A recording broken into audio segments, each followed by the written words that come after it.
London woke up this morning to the aftermath of one of the largest political protests in recent British history. More than 100,000 people gathered under the slogan, "Unite the Kingdom," led by Tommy Robinson, demanding stronger borders, tougher immigration policies, and greater attention to the rights of British citizens.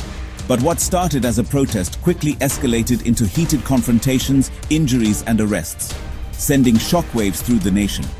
In this in-depth video, we'll break down what led to this massive protest, how the rally unfolded on the streets of London, the clashes with police and counter-protesters, the arguments from both sides, and most importantly, what this all means for the future of the United Kingdom. Background: UK has faced record numbers of asylum applications in recent years, with over 100,000 pending cases. Hotels housing migrants became flashpoints, especially in Epping and smaller towns, where locals felt excluded from the decision-making.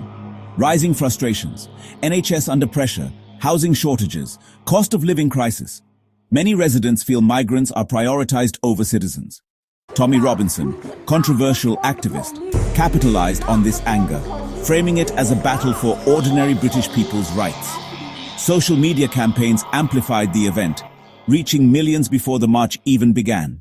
Protest began at central London with chants of "Unite the Kingdom," Union Jacks waving, many wearing national symbols. Attendance estimated 110,000 to 150,000, one of the largest right-wing gatherings in modern UK. Themes of speeches: free speech, two-tier justice system, calls to protect the children and communities. Some international influence: American flags, MAGA hats, even Israeli flags seen, symbolizing solidarity with broader global populist movements. In contrast, around 5,000 counter-protesters marched nearby under banners like "Refugees Welcome" and "Smash Fascism." Despite initial organization, tensions escalated as protesters tried to move off agreed routes. Projectiles thrown, bottles, smoke flares, fireworks, police lines pushed back. 26 officers injured, 4 seriously. Reported: broken teeth, suspected broken nose, concussions. 25 arrests made for violent disorder, assaults, and attempts to breach security. Police chief: "We defend the right to protest peacefully, but last night's violence crossed the line." Protesters' perspective: felt betrayed by the government. Angry over asylum seekers being given hotel housing while locals struggle. Demanded tougher deportation rules. A recurring quote: "We're not against migrants, we're against being ignored in our own country." Counter-protesters' perspective: called the march racist and divisive. Emphasized Britain's tradition of welcoming refugees, from Ugandan Asians in the 70s to Ukrainians in 2022. Warned that movements like Robinson's fuel hate crimes. Political reactions: Home Secretary condemned violence, promised to accelerate asylum case decisions. Labour MPs accused Robinson of weaponizing fear for personal gain. Some Conservative MPs quietly admitted the size of the march reflects real voter anger. Immigration is top 3 political issues in polls, alongside NHS and economy.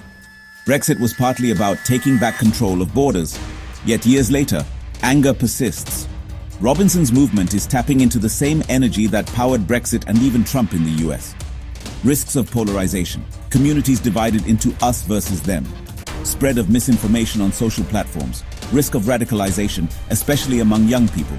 International spotlight: foreign media comparing this to far-right marches in Germany, France, and the US.